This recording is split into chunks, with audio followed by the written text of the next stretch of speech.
అసలు అలా అంటే కుర్చీ చివరికి వచ్చి చూస్తుంటారంటారు కదా, అంత ఎక్సైట్మెంట్ తో చూస్తున్నారు. సో మీరు చూసినప్పుడు మీకు ఎలా అనిపించింది సార్? అంటే ఆడియన్స్ లో కూర్చొని వాళ్ళు ఇస్తున్న రెస్పాన్స్ కి కానీ. రాజమౌళి గారు నాకు కథ చెప్పినప్పుడు నేను సినిమా చూసా, నాకు తెలుసు ఇట్లా ఉంటుందని. ఈ రియాక్షన్స్ అన్ని నేను ముందు ఊహించినాయి. నేను ఫస్ట్ కథ వినగానే 1 year ఆడుతుంది సార్. నేను ఆ లెంత్ కొంచెం ట్రిమ్ అయిన ఇది ఉంది కదా రెండోది సాల్మన్ క్యారెక్టర్, నేను ఇప్పటికీ వాళ్ళకి చెప్తూనే ఉన్నా, సార్ ఇంకా పెద్ద రేంజ్కి వెళ్తుంది, అది జాయిన్ చేస్తాను ఛాన్స్ ఉంటే చూడండి.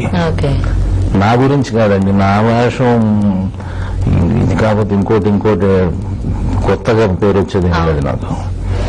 బట్ ఇంకా దీన్ని మైలేజ్ ఇంకా పెరుగుతుంది సార్ అని గొడవ చేశాను నేను. అట్లాగే ఆ ఫస్ట్ డే చెప్పే మాట 1 year ఆడుతుంది ఈ సినిమా అని. అలాగే ఆడియో రిలీజ్ రోజు చెప్పా. గీతా ఆర్ట్స్ కు 100 సినిమాలు చేసిన కీర్తిని తెస్తుందని చెప్పా. చరణ్ కి 100 సినిమాలు చేసిన కీర్తిని తెస్తుందని చెప్పా. దాంట్లో పనిచేసిన ప్రతి ఒక్కరికి అంత అద్భుతమైన మైలేజ్ వస్తుందని చెప్పా. నేను ఎక్కువ మాట్లాడుతున్నాను అన్నారు చాలా మంది, ఇప్పుడు వాళ్ళు మాట్లాడుతున్నారు. సార్ అలాగే ఈ సినిమా అంటే షేర్ ఖాన్ క్యారెక్టరైజేషన్ లో అంటే ఎంత గాంభీర్యాన్ని ఎంత క్రూరత్వాన్ని చూపించాలో, మళ్ళీ ఇక్కడ సాల్మన్ దగ్గరకు వచ్చేటప్పటికి ఆడియన్స్ అందరూ కూడా ఒకసారి రిలీఫ్ అయిపోయారు. మీరు చక్కగా ఆ స్లాంగ్ లో కామెడీ చేయడం స్టార్ట్ చేసేటప్పటికి. అంటే మెయిన్ కాన్సెప్ట్ ఏంటంటే, మొదటి జన్మలో నా వల్ల విడిపోయారు, రెండో జన్మలో నేను కలపాలి. గ్యారంటీగా నేను పాజిటివ్ గా తనకి హెల్ప్ చేస్తుంటే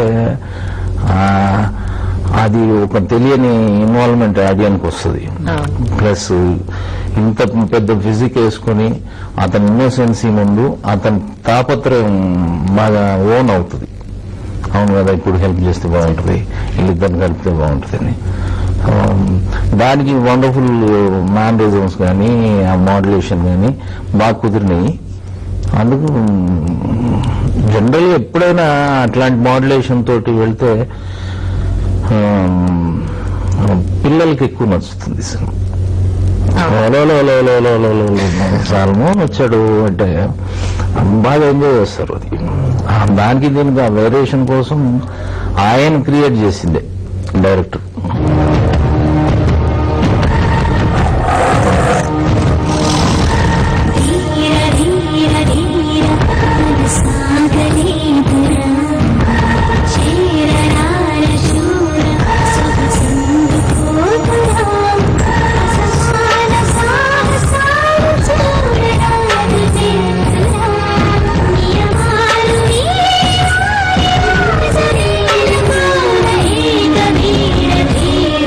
సార్ మీరు ఏ స్లాంగ్ లో మాట్లాడితే ఆ స్లాంగ్ అంటే శ్రీహరి గారు అదే స్లాంగ్ గా అన్నట్టు ఉంటుంది. కానీ ఈ పర్టికులర్ దాంట్లో ఆ శ్రీకాకుళం భాష దాంట్లో కొంచెం సాగదీయటం గానీ ఇప్పుడు మీరు అన్నట్టు అవన్నీ ఎలా అంటే మీరు ఎవరైనా, నాకు చిన్నప్పటి నుంచి నా ఫ్రెండ్స్ క్యారెక్టర్స్ కానీ వీళ్ళందరిని ఇమిటేట్ చేయడం అలవాటు.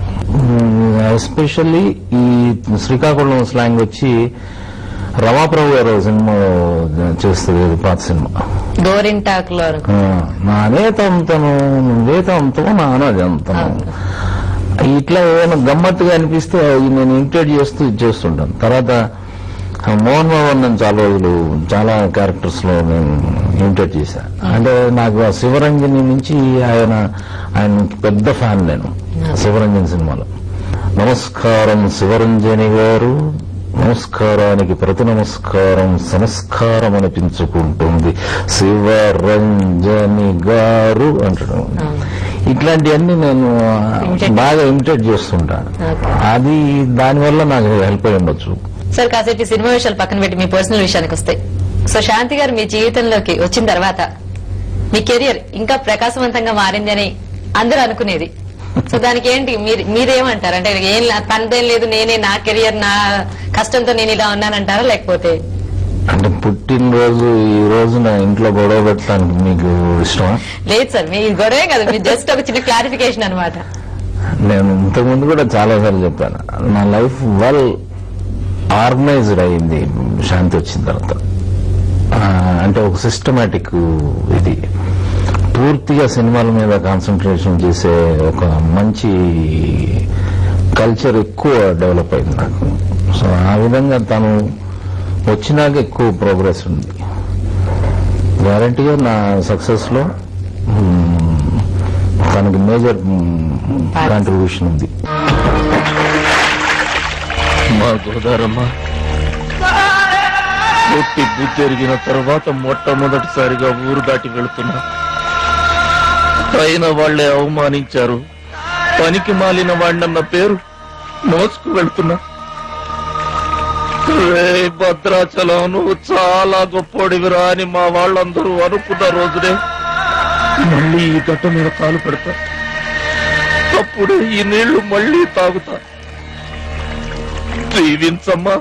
కొత్త క్లినిక్ ప్లస్ లోపల స్ట్రాంగ్ బయట లాంగ్ సమర్పించు సూపర్ హిట్ మూవీ ఖట్కా. సత్యం పలికే హరిశ్చంద్రులం అవసరానికో అబద్ధం